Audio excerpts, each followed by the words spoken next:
What up? Welcome back. Today it is all the rage and all the news that our friends at One Nation Party managed to get a House of Representatives seats. First ever seat in the House of Reps, won by David Farley in Farah. So let's learn a little bit about David today, because fuck me. To be honest, I've been ignoring it a lot, this whole by-election, just thinking, well, hoping that I wouldn't have to talk or read or know anything about this person or this bullshit, but here we are.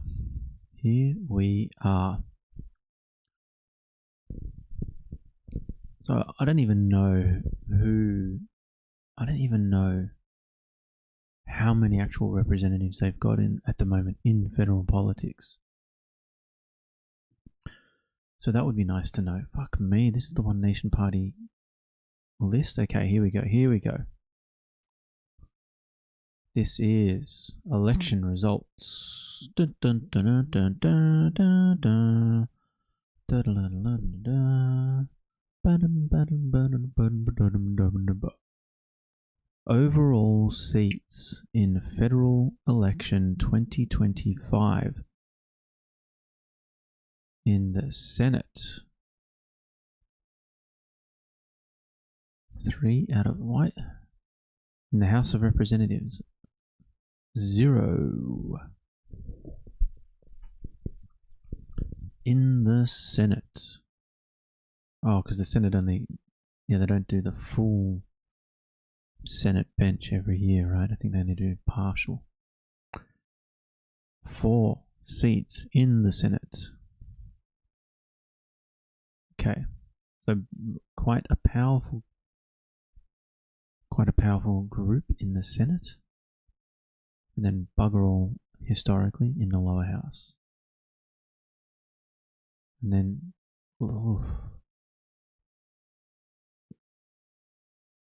I don't really care about states too much. They're starting to have similar numbers there. Righto, Queensland. Ooh. Yeah, righto. Leader. Interesting. Current MPs, federal. We've got Malcolm Roberts, Pauline Hanson, Malcolm Roberts, Sean Bell, Tyron Whitten, Barnaby Joyce, that's right, and then David Farley.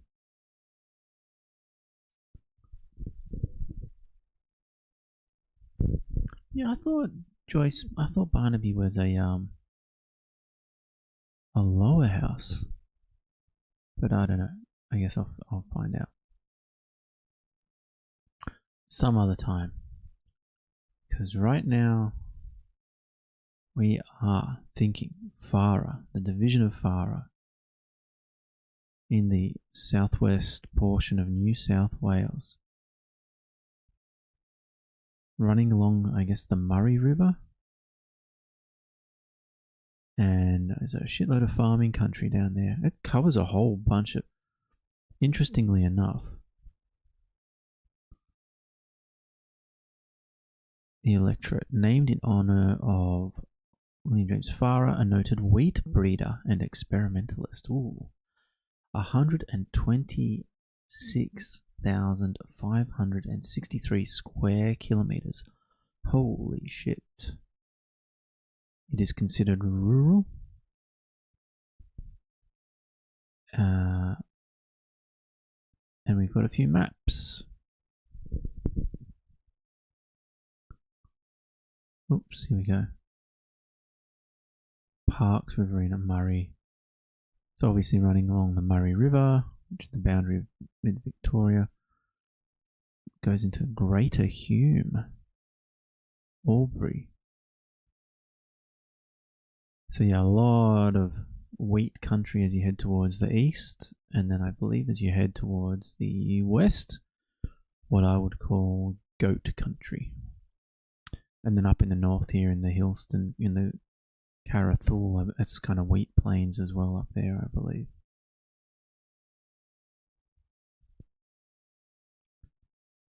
So that's our Farah electorate, heart of the Australian heartland. The division of Farah is an Australian electorate in New South Wales, southwestern border. It includes the cities of Albury and Griffith. It is vacant after a sitting member and former leader of the opposition, Susan Ley, resigned. Okay. So this is where Susan Ley was. After she resigned on 27th of February 2026 after losing the 2026 Liberal Party leadership spill. Her resignation triggered a by-election on 9th of May, which was won by David Farley, the first member of One Nation, elected to the House of Representatives.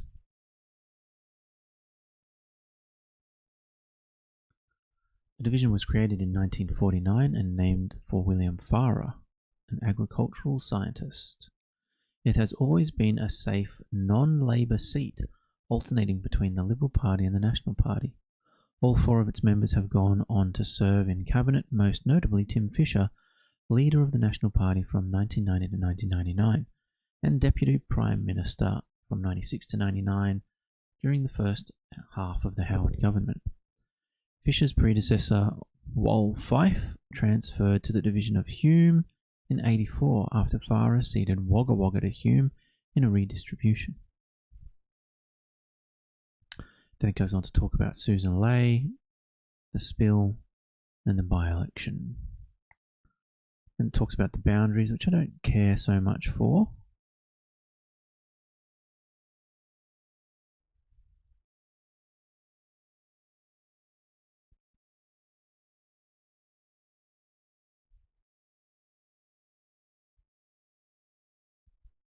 Very interesting stuff. Mainly very much a strong right-wing seat. So David Farley came out. This is... Oh, is this in first party? Two candidate preferred. Okay, there we go. First party preferred. 39% to David. Then the independent got the next lot, 28%. Oh, pretty much 100,000 people turned out. Interesting. So that makes the percentages nice and easy. Liberal Party got 12, Nationals got 9. It's crazy that the Libs and the Nationals are splitting their vote out there, but it doesn't look like it would have helped anyway. The Legalised Cannabis Party getting a few mentions. Holy shit. Couple of Greens voters. Then Shooters, Fishers, Farmers. Family First, Independent, People First, Sustainable Australia, Independent. Zero Labour Party on the list. I guess they don't bother. Interesting. So what is our mate David getting up to? Let's do this first. Get rid of this. And then we can read a little bit about our mate Dave.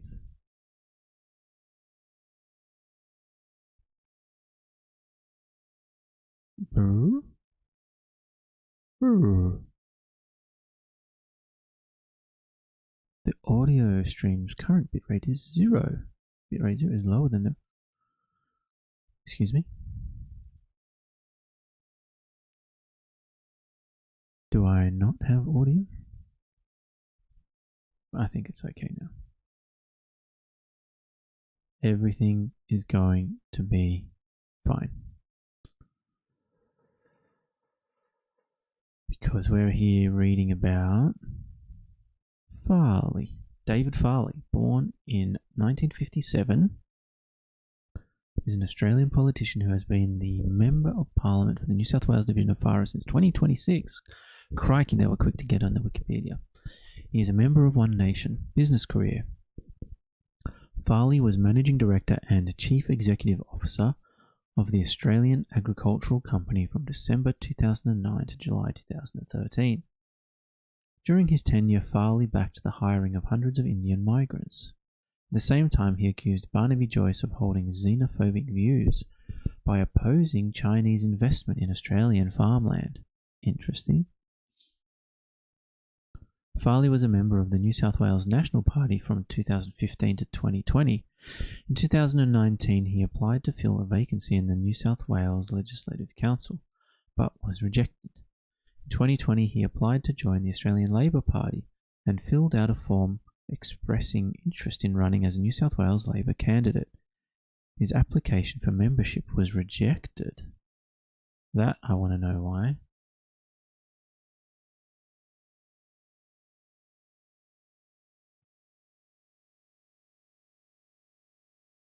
I mean, that's kind of interesting to me.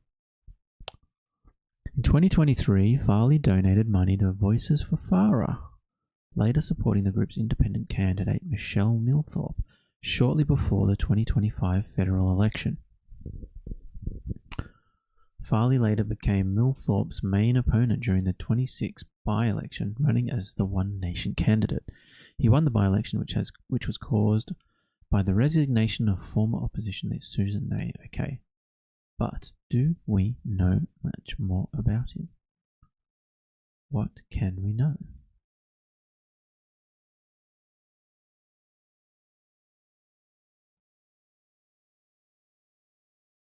Hell? Oh, he's got a Facebook page, or it's probably set to private, right? Yeah. Thank you all to my Facebook friends. Best wishes on my very hot 47C birthday. Getting older and hotter every year. Okay, what's that a reference to?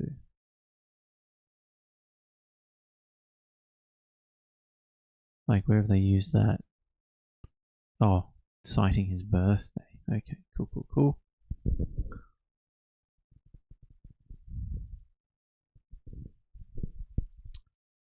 Former Labour links reveal. Oh God, I didn't want to do that. Let's do it this way.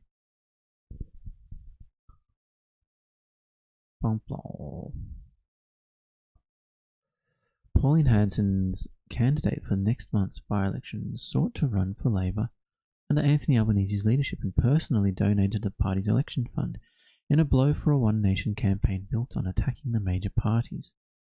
David Farley, the Naranda-based irrigator selected by One Nation for the main contest, triggered. Oh my God, blah blah. But this masthead has confirmed the 69-year-old approached state Labor figures in 2021 seeking to help depose the coalition government at the 2022 federal election, having applied to join to become a branch member a year earlier. Labour sources not authorised to speak on behalf of the party said the former CEO of the country's largest cattle business met local branch members and even completed a candidate's expression of interest, which was lodged at the New South Wales Party Sussex Street headquarters in Sydney. The ALP's 22 platform included support for net zero.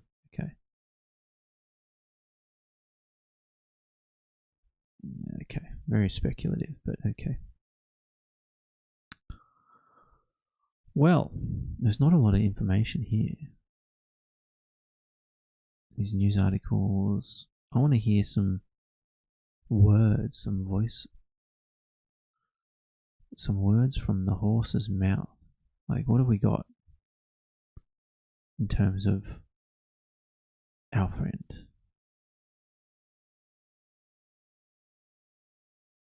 On 1 month ago.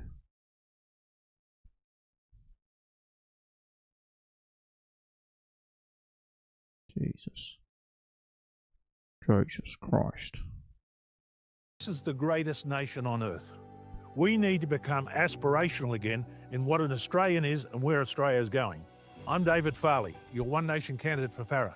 When you vote one for One Nation on the 9th of May, you're going to get secure water for the farmers, secure health assets for the community, secure fuel, and more importantly, security for our grandchildren. That's why you need the strength and the courage of One Nation. Authorised by David Farley, 35 East Street, Narendra. I mean, actually nothing there, but just a whole bunch of promise.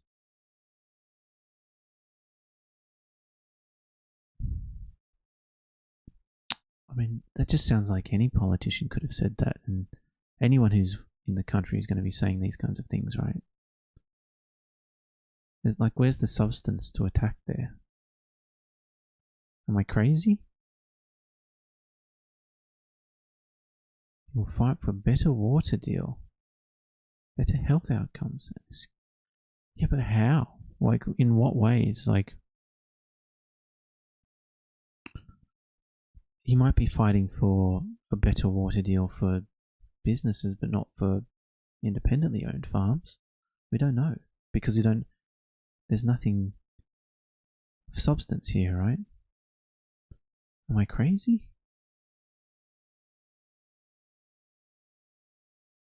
This all feels a little bit.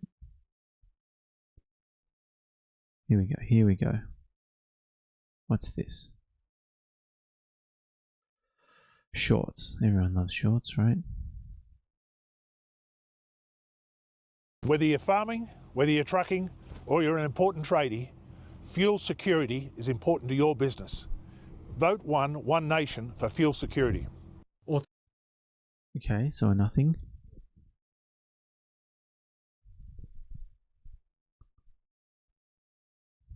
A vote for One Nation is a vote for more dams, more water, and more jobs. Vote 1, David Farley, One Nation. So another nothing.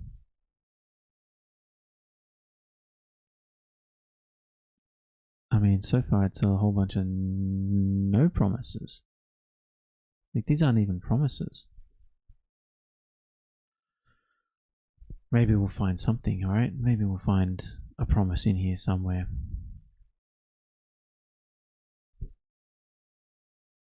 No, seriously, if you took the tax off mid-strength beer, it would be a boost to the community. And you've got to remember, the ultimate men's shed is the local pub. Yeah. More people would have the opportunity to mingle and enjoy themselves. More people would have the opportunity to go out. The discretionary spend wouldn't be as heavy on the pocket as it is with taxed beer. Authorised.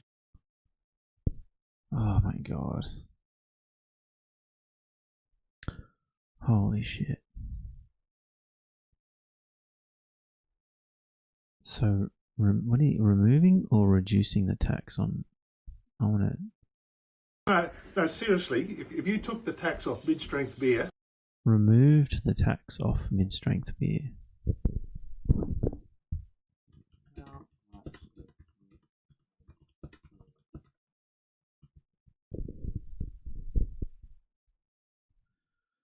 Mid-strength beer is taxed significantly in Australia, with excise duty and GST together making up roughly 47% of the total cost. As of early 2026, excise rates are adjusted biannually, placing it among the highest beer taxes globally, with roughly 85 cents to over $1 in tax on a single large pub glass. Should be more than that, right? Like should be more than 85. Like at 47%, it should be way more than $1.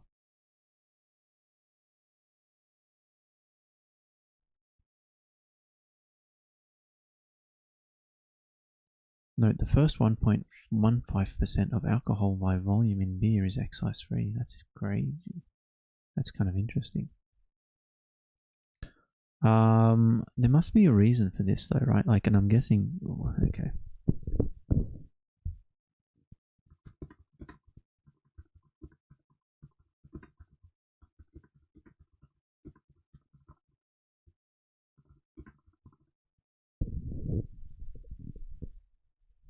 Okay. Australia taxes alcohol highly primarily to reduce alcohol-related health and social harms, while generating significant government revenue.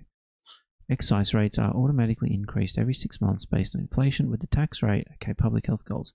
High taxes act as an effective policy lever to reduce overall consumption, particularly for high-strength alcohol and pre-mixed drinks, aiming to reduce deaths, crime, and traffic accidents. So,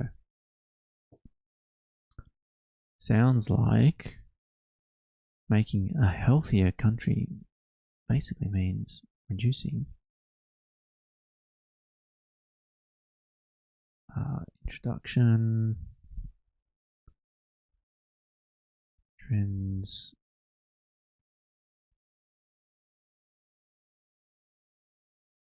this is old,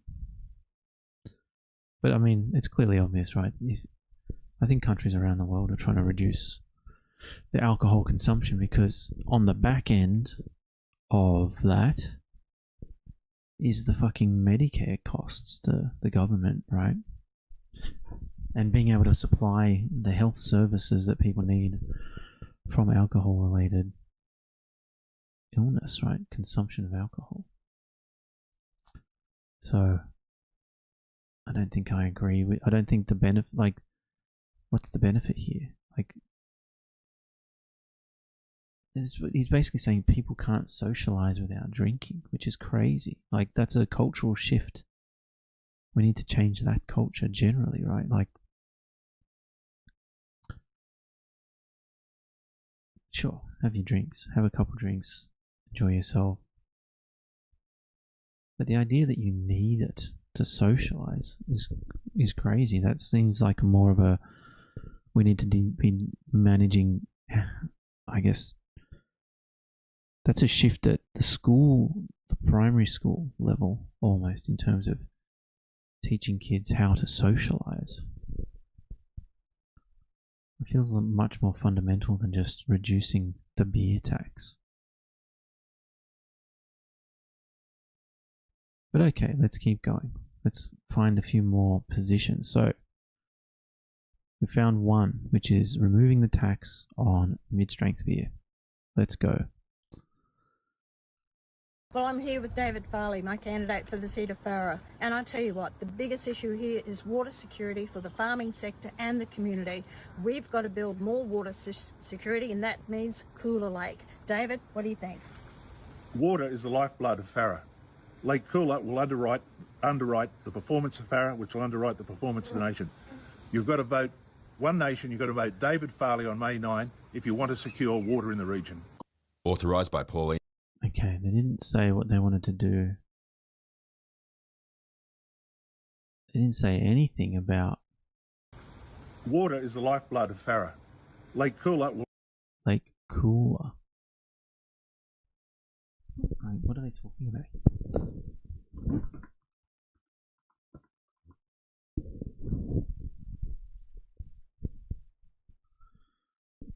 What's this?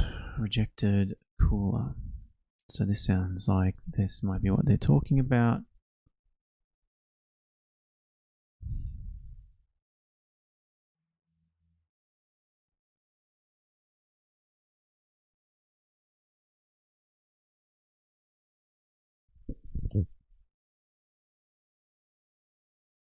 No, I didn't want to just stop. No. How do you unmerge? Ungroup, yeah, fuck off. Am I still here? Are we still here? I think so. Stream is healthy. That's what I like to see. And we've got Western Riverina Council. So this is a news article from ABC News. Western Riverina Council's Standby Lake Cooler Dam Project.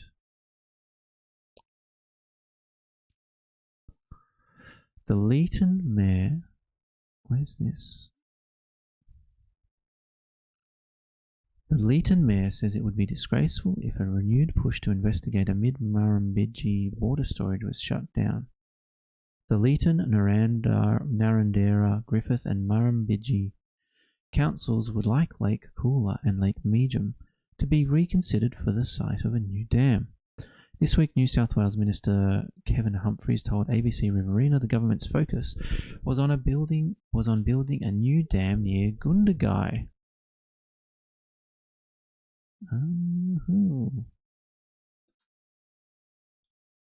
Where's Gundagai?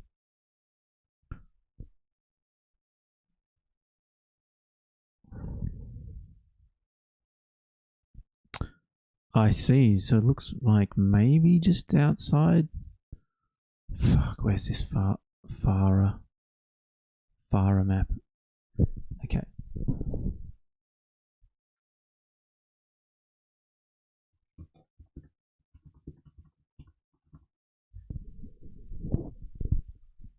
Gundagai is located in the electorate of Riverina. So the state government's there, so they're looking at building this just outside of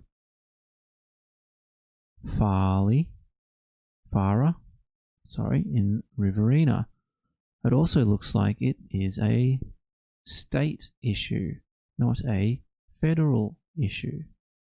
So how is a federal MP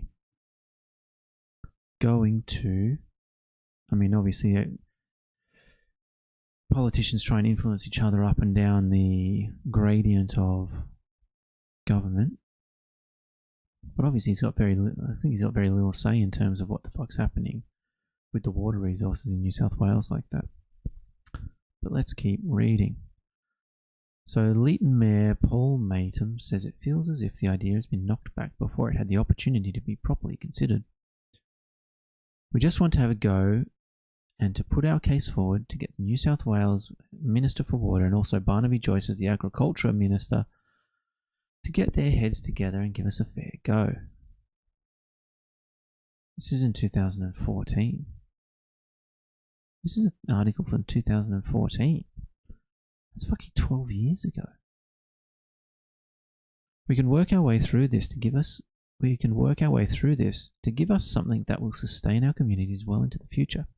It's a great opportunity, and if they let this one slip by, well, it's just disgraceful. Narrandera Shire General Manager admits while previous studies have concluded the site is not suitable for a dam, they have not taken into account all environmental, economic and social factors. So even in 2014, there were studies that showing that the site was not suitable for a dam. So maybe there's been some technological advancements that say otherwise, but it doesn't look like it. Anyway, she says council group will press ahead with its investigation. Quote, we're in the process of preparing request for quotation to have an expert undertake a literature review of all previous studies and then how the Lake Cooler project could meet the requirements of the Murray-Darling Basin Plan criteria and New South Wales water policy. We will be pursuing that. Nice. Okay. The problem is fucking expert reviews doesn't satisfy these morons, right? Like they're not willing to listen to science and reason because they've got it in their head that they need a dam. Dams create more water. We need a dam without actually understanding whether or not you can build a fucking dam there. Councillor Matum says it would be disappointing if the opportunity is not explored, particularly when the federal government's agriculture green paper is calling for farmers to be innovative and progressive. Quite clearly, we're not just going to drop off. Yeah, exactly. We believe we're at the point where we can make a strong case for this. We just feel like we're being cut off. I think that's simply not right. Miss Charlton says the literature review would be a justified spend. All previous studies focused on one particular aspect, whether it might have been environmental or economic or social. None of the studies considered all of them in one review. Okay, that is from October 2014. Holy fucking shit. That's a long time ago.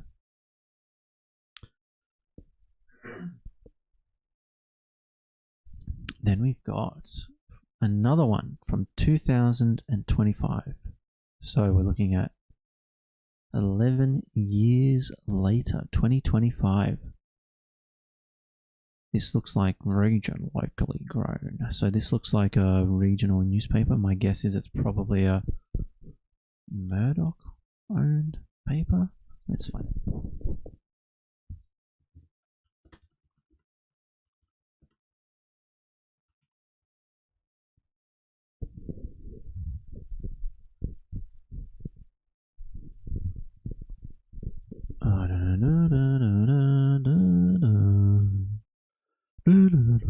Region Media.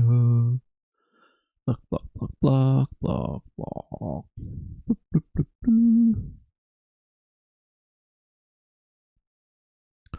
Region Media owns and operates. Okay. Region Media. Who owns? Okay, well, who owns Region Media? Okay, so apparently it's an independent local digital news group. Okay, so they're not in News Corp.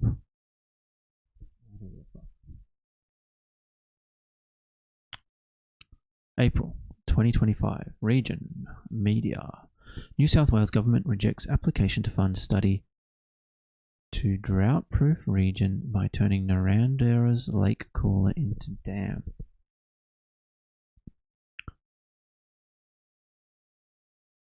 Right. The New South Wales government has rejected an application to fund a feasibility study into transforming Lake Cooler and Lake Medium near Narrandera into a water storage site, which advocates say could drought-proof the region. A group led by Narrandera businessman David Farley applied for a grant under the National Water Grid Fund January 2025 round, a program that supports nationally important infrastructure that enhances water security and access. The New South Wales Department of Climate Change, Energy, the Environment and Water assessed and rejected the application. Unfortunately, your expression of interest was deemed unsuccessful, the department said in an email. The department led the assessment and evaluation of the project against the mandatory criteria published in the program guideline. Independent probity advisors provided oversight to ensure a robust, fair, blah, blah, blah. We encourage you to continue. Okay, sounds like a pretty...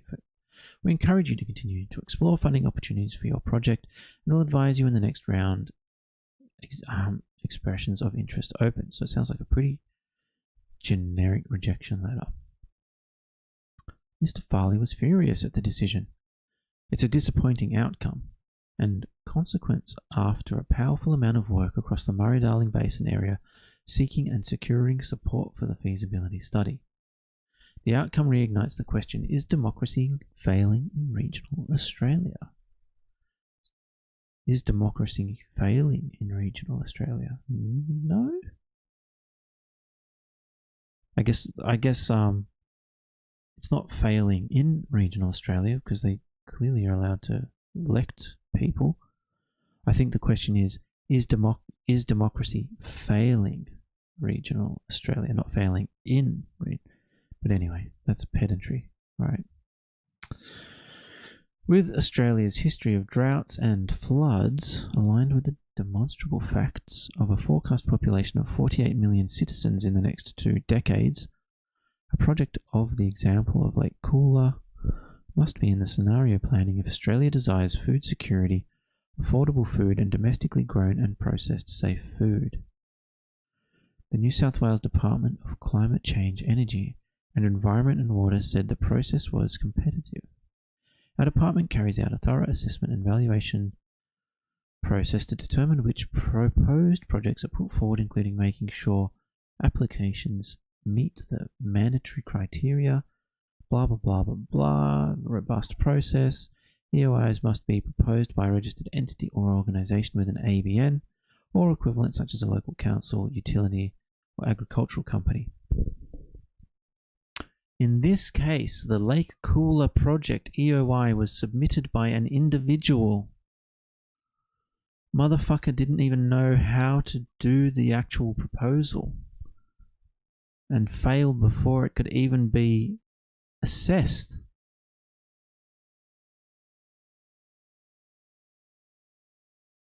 That is insane. So this motherfucker's out here not even reading the rules and getting pissed off that he's getting rejected. And the EOI must be proposed by a registered entity or organization with an ABN or equivalent. But he submitted it as an individual. Cool. It's always like I always try to read these things and think, no, it's going to be benefit of a doubt, but that's okay. One of the considerations for the New South Wales National Water Grid Fund expressions of interest is that eligible projects must have secured up to 50% of the funding first before they can be considered by the Commonwealth. The Lake Cooler application was seeking $550,000 for a feasibility study. However, to be eligible, the applicant needed to have secured funding from another source first at the time of submitting the EOI. Another case of not reading the rules of the funding. Mr. Farley is meeting with New South Wales government officials on Wednesday to discuss why his application failed to better equip and position the next application. Well, they've kind of outlined it here, which is nice. Like they've told him, you've got to have a business, and you've got to have funding. For many years, riverina councils and irrigators have urged government to consider creating a channel to make the two natural lakes located 12 kilometres from Narrandera into a permanent 50,000 megalitre dam. Narrandera Council made its latest pitch to government to fund the feasibility study in November 2024, and this was backed up by a joint call to do the same from Griffith City Council. Okay, Narrandera Council made its latest pitch to government to fund the feasibility study in 2024.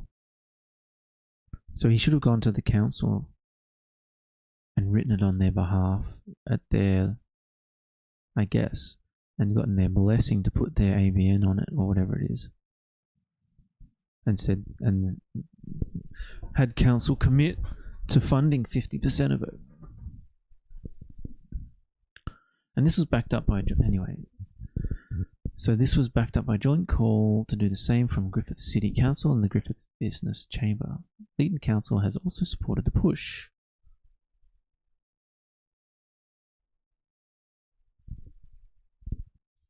In March 2025, independent candidate for Farah, Michelle Milthorpe, visited Lake Cooler and expressed her support for a feasibility study. It's a site with real potential to help secure water for the Murrumbidgee irrigation area. The local council, with support from surrounding local government areas, has requested a feasibility study into using Lake Cooler as an additional water storage facility.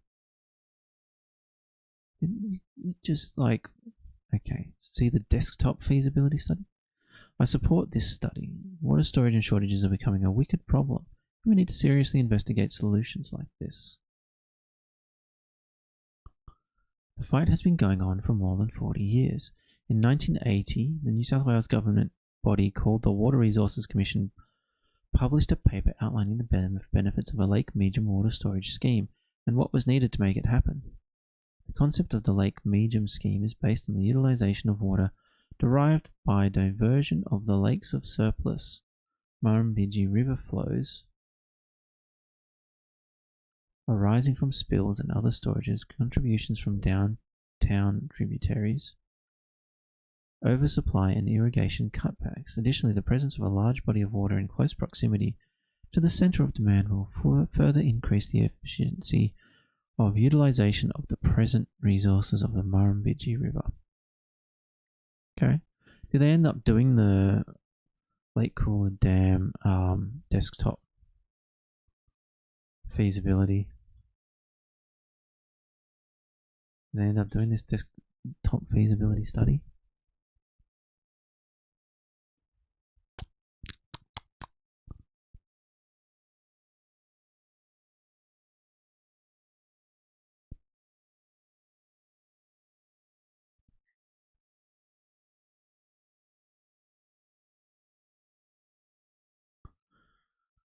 Supplementary question. Are there specific projects that you think would help the government meet its water recovery requirements? Lake Cooler.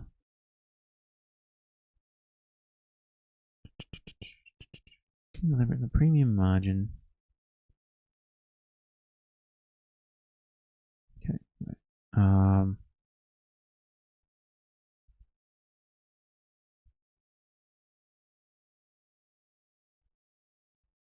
Here we go. What's this? What is this? When was...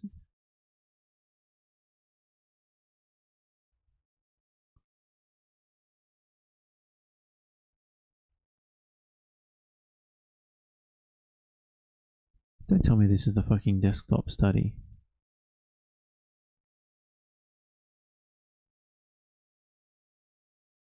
When was this published?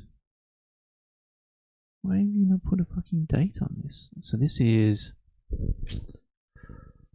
from the Murray-Darling Association. Mark Lamb, CEO.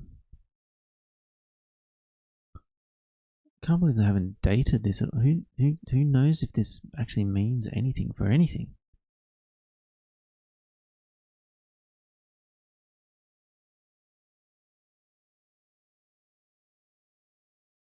Okay. Oh, okay, 2020. At least there's some 20. Here we go, 2023. Righto. What have we got? I'm just wondering if that 2024. I'm just wondering if the feasibility study happened. Like, did it actually fucking happen? Oh, who knows? Here we go. So that's in 2025. Did it happen in 2015?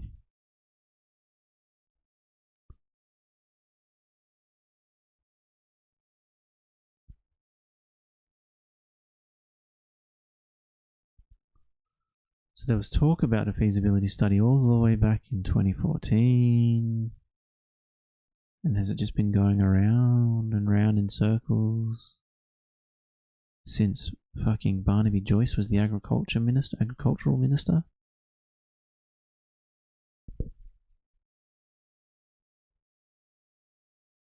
Holy shit. Interesting. So we got sidetracked a bit there. What else have we got from our friends at FARA?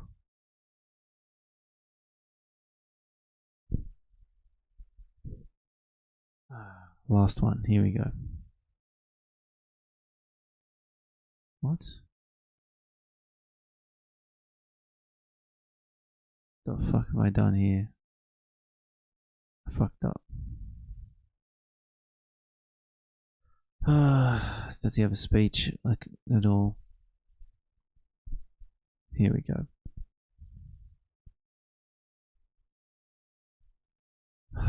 This is gonna make me want to fucking anyway. What have you got for us, David? What have you got for us? Thank you.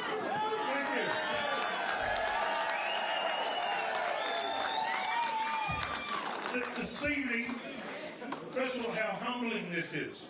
It's seriously humbling. We've spent 13,000 kilometres across Farrak, across the 126,000. We listened, you listened, you agreed, and you spoke tonight. So thank you, Farrak. What did they agree on? What the fuck did they agree on? I couldn't find a single policy position in some of the shorts that I was watching. What are we doing tonight? We're like a mason with a chisel and a hammer, and we're recarving the letters into the Australian democracy. One nation has reached the end of its beginning. We're going through the ceiling from here. The biggest achievement, I think, that my career has delivered to me, but it's also the most passionate, most euphoric experience I've had. It's a job that I've got, and that job is for you, and you, and you, and all the way out to Pooncarry, all the way up to Hillston, all the way across to Holbrook, we're all the way down to Golgol, all the way through to Balranald and Hay, and right along the Great Murray River, and then back here in Albury. Just naming places, that's fine. Well, now what? But besides having the senators, not the senator, the member here, but the senators with me, a great team of people all the way from HQ in Yeah, so Brisbane. Joyce is a member of parliament, right? Oh God, fuck. Jesus Christ, that's an interesting looking bloke.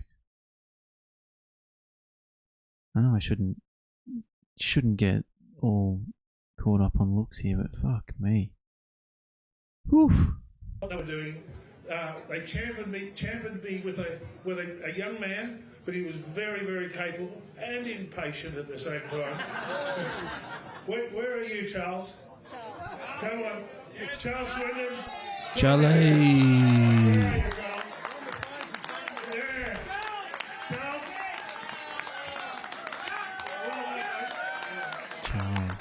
Charles, interesting. You know, I'm at one end of the age spectrum and he's the other, but there is the future of One Nation and the future of Australia. Very capable.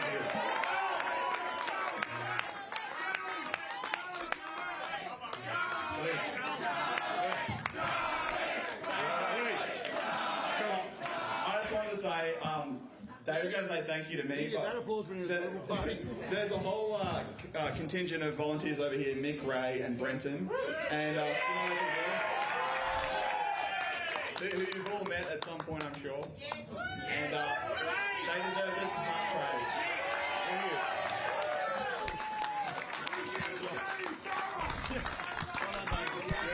Thank you. Thank you. This feels wild to watch. Like, this feels insane to watch. Knowing that if they had their way, they would ban all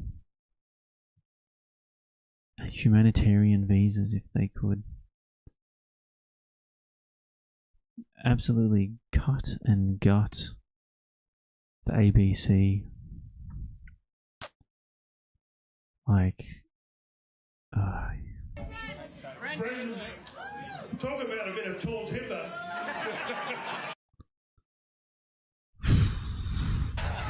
this guy and I have been together as team captains, but it takes a team to deliver it here. yeah, okay, so actually nothing in this either, just backslapping. Okay, sick. Who cares? I'm just waiting. Okay. Let's remind ourselves of what their actual policies are on their website. So see if we can find some substance here. I know they've got they've got a website. I know they do. Here we go.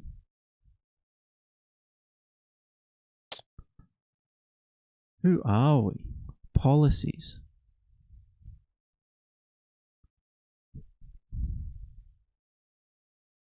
Water policy.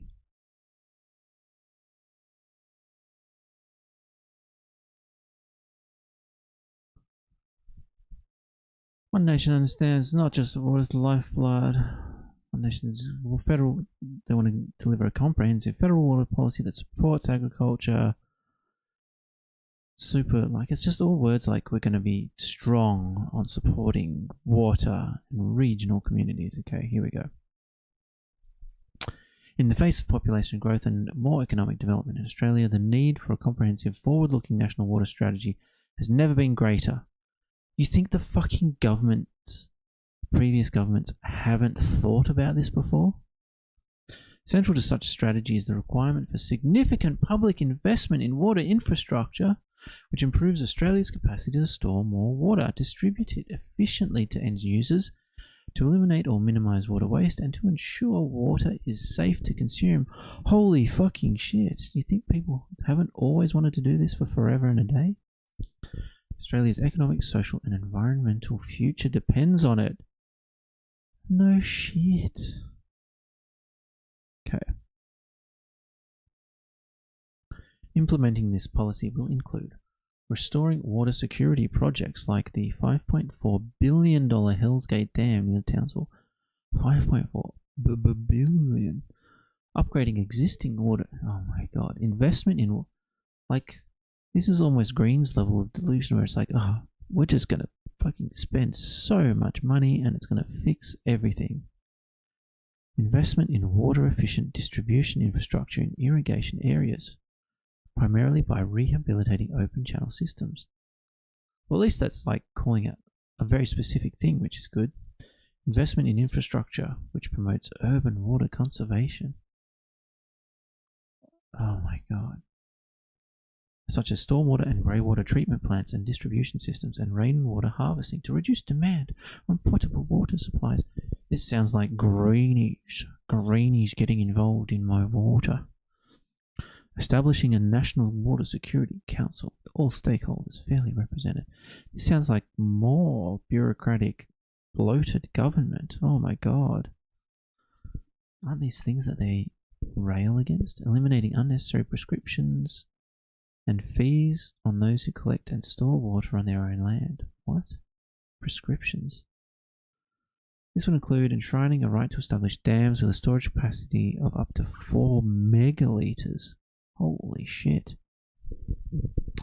The problem is, like, this doesn't take into account, like, part of the environmental portion of what they're talking about here is actually water flows into waterways. So all the fish, the platypus, the frogs don't fucking die of thirst. Water reform in the Murray Basin. So what they want to do in the Murray? Murray-Darling Basin supports 40% of Australia's food and fibre production, the potable water requirements, more than 2 million Australians, blah blah blah. The Murray-Darling Basin Plan provides the framework for water reform in the basin, aiming to recover a total of 3,200 gigalitres per year from irrigation to environmental water flows. This has involved the investment of up to $13 billion in water buybacks and infrastructure upgrades. One Nation does not support the 3,200 gigalitre a year target. Of course. So, government's done a lot of this strategy. They've put together a plan and they've tried to accommodate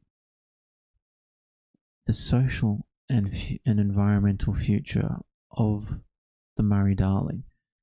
And then One Nation's obviously said, it's a bullshit plan. Water buybacks, while being the cheapest form of water recovery per megalitre, have been devastating for river and irrigation communities across the basin. One Nation does not support the recovery of more water by this mechanism.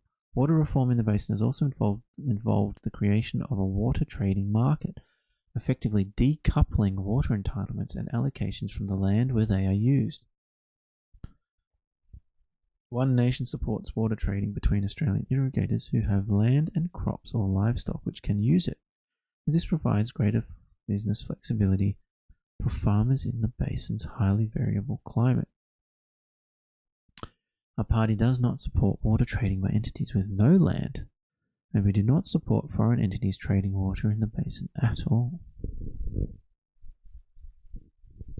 So, okay, so they're basically trying to say they don't want overseas speculators with no actual interest in the water as a commodity driving up the price through speculation, which I think that's fair and reasonable. That makes sense. But I don't even know if this claim is true. Like, I don't even know if this is a real thing that happens. Like, I'd have to fact check so much of this shit. Changes made to the Water Act and the Basin Plan by Labor and the Greens have expanded the scope of water recovery through buybacks, again threatening river communities with more job and business losses and subsequent reductions in basic services. One Nation considers that with more than 2,100 gigalitres a year already recovered for environmental flows, enough is enough. One Nation will move to reverse the changes made to the Water Act and the Basin Plan, restoring the legislated 1,500 gigalitre a year cap limit on buybacks, restoring the 320 gigalitre a year recovery target in the Northern Basin, restoring the original socio-economic test for the recovery of 450 gigalitres a year water for the environment special account introduced by the Gillard government. One Nation considers that all other forms of water recovery in the basin should be exhausted before buybacks. These options include investment in water-efficient distribution infrastructure in irrigation areas by rehabilitating channels, investment in research, development, and extension of water-efficient farming practices, such as precision irrigation and farming systems which improve the water-holding capacity of soils, and utilising other sources of water for environmental flows, such as Southeast Drainage Scheme in South Australia. One Nation also seeks targeted reforms in water trading in the basin, restricting foreign ownership of water and water assets, and introducing stringent transparency measures in water trading across the basin, including a public registry of water ownership and transactions. Yeah, I don't see the problem with those last two, to be honest. I guess the only issue is if you're a foreign entity that owns a farm and you need water, at that point it's different, right? God damn. But fuck the environment, right? That's what I say, fuck the environment. Jesus Christ. Policies. I think we read their immigration policy a while back now. Look at the policy, like, at least they claim to have lots of policies for everything. At least they're putting their positions out there. But the problem is it's all bullshit positions, like it's all lies. Like it's all populist lies, and then they don't vote. Like they continually vote against your interests. Where's your immigration policy? Did I miss it? Am I crazy?